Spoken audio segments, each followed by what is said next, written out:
In this lecture, we will learn about JavaScript.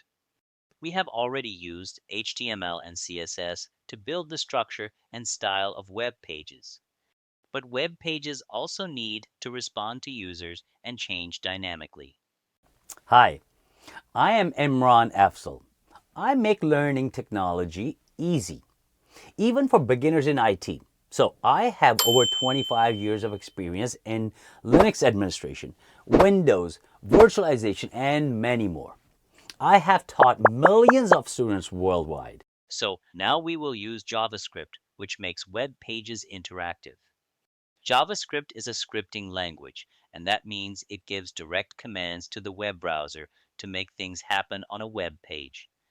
It allows the page to react when you click a button, type in a box, move the mouse, or scroll down.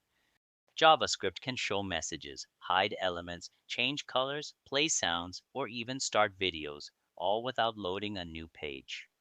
It is a client-side language, which means it loads and runs directly inside the user's web browser without needing the page to go back to the server every time.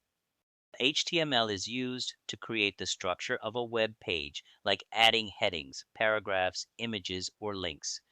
CSS is used to add style, such as colors, backgrounds, fonts, and layouts to make the page look attractive. But HTML and CSS alone cannot make the page respond when a user tries to interact. This is where JavaScript becomes important because it adds the ability for the page to move, change, and react to the user's actions.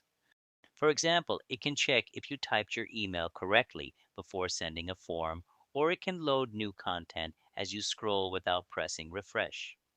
Websites like YouTube use JavaScript to control the play and pause of videos. Facebook uses JavaScript to allow you to like a post instantly without reloading the page. Twitter uses JavaScript to show new tweets as they arrive in real time. Shopping websites like eBay use JavaScript to update your cart immediately when you add a product. Modern web applications like Google Maps depend heavily on JavaScript. When you drag the map or zoom in, JavaScript quickly redraws the map inside the browser, which feels fast and interactive. JavaScript also allows developers to create games that run directly in the browser. Many online games you see on websites are completely built with JavaScript. It is also flexible, meaning it can work with other technologies. For example, JavaScript can be combined with HTML to place buttons and with CSS to style them, and then JavaScript controls what happens when the button is clicked. So this is a simple introduction of JavaScript. I hope you learned something useful in this video, and I will see you in the next one. But please wait.